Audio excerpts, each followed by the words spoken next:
əlindəki çıxartdığı saxta sənəd ləğv olunub. Saxta deyil, qanunlandır. Heç cürə ola bilməz. Elin qanunlandır. Sən də sübut elə ki, qanunlandır. Mənim xəbərim olmadan, məlumatım olmadan. Sən nətər Xeyr, atası evi deyil bunun. Atası evi deyil, ordenləndir.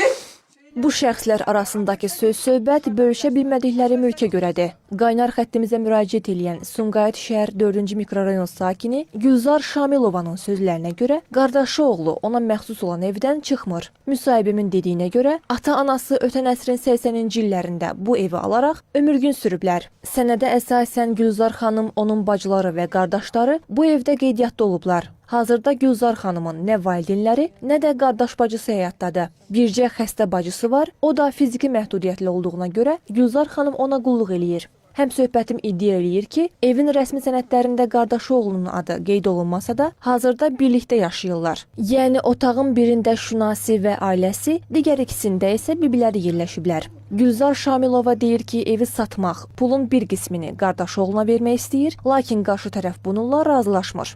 Ata payını istəyir, mənim öz ata, o nəvədir da, yəni öz atamın mülküdür.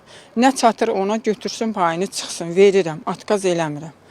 Bir xəstə bacımla məni rahat qoymur da yaşayam. Əvvəl elə bil anamın adına olubdu. Anam dünyasını dəyişib 2015-dən elə qalıb. Sonra bu məhkəməyə verdi, razılaşmadı ki, yönləşək ya onun adına, ya mənim da, mən istəyirdim. Hələ mən ölməmişəm axı. Mənim xəbərim olmadan məhkəməyə vermişdi. Müsahibimin sözlərinə görə qarşı tərəf evin içərisinə kameralar quraşdırıb. Ona psixoloji təzyiqlər eləyir. Qapını sındırıb dəfələrlə Allaha and olsun qalmışıq çöldə. Zəng eləmişəm xalamın oğlu gəlib. Məqsədi odur ki, deyir ki, 50-50 olsun. Onun ixtiyarı yoxdur o hərəkəti. Ev mənimdir, axı ev mənim ata evimdə, o kənar adamdır. Deyir icazə verməyəcəm sən bu evi satasan. 5 gün ömrüm var, laf gedim. Onun payını verim başqa yerdən bir yəni kömək olsun, rahat yaşayım. Qarşı tərəfin fikirlərini də öyrənmək üçün üst tutduq sözü gedən başı bəlalı evə. Mikrofonumuza danışan Şunasi Şamilov iddiaları birmənalı olaraq təqzib etdi. Bildirdi ki, onun burada yaşama hüququ var. Bunu təsdiq edən sənədi də var. Şunasi Şamilov valideynləri ölənə qədər bibiləri ilə münasibətlərinin mehriban olduğunu, birlikdə problemsiz yaşadıklarını deyir. Sonradansa qohumlar arasında münasibətlər gərginləşir. Demək, zamoku dəyişdilər, qapının açarını. Mən qaldım çöldə. İşdən gəldim, açmır açar. Döyürəm, açmır.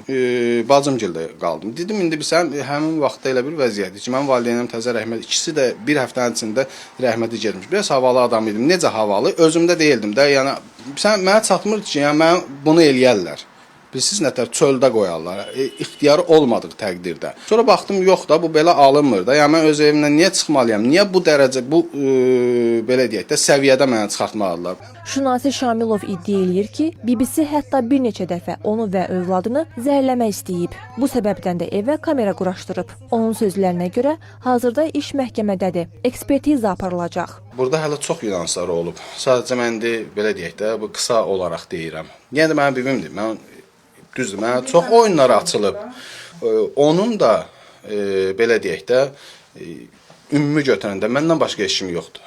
Qıraq təhsillər nəticəsində mala mülkə görə mənim başıma bu oyun açdılar. Mənə deyirlər ki, çıx vəbşə bu evdə sənə heç nəyin yoxdur.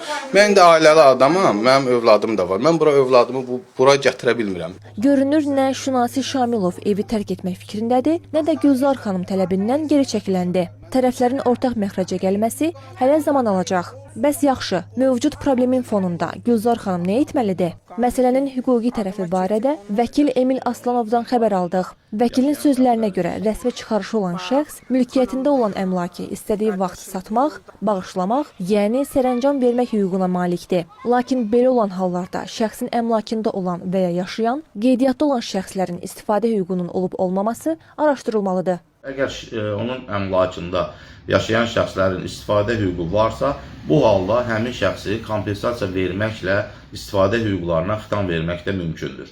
Bu da o hallarda baş verir ki, əgər qeydiyyatda olan şəxs orada qeydiyyatda olmağına baxmayaraq özünə məxsus başqa bir evi varsa, bu halda Konstitusiya Məhkəməsinin qərarına uyğun olaraq kompensasiya verilmədən də onun istifadə hüququna xitam vermək mümkündür.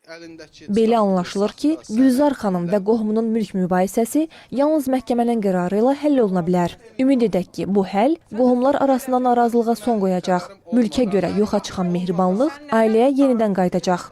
Nigar Namik, Ramin Yaqubov, Real. Orada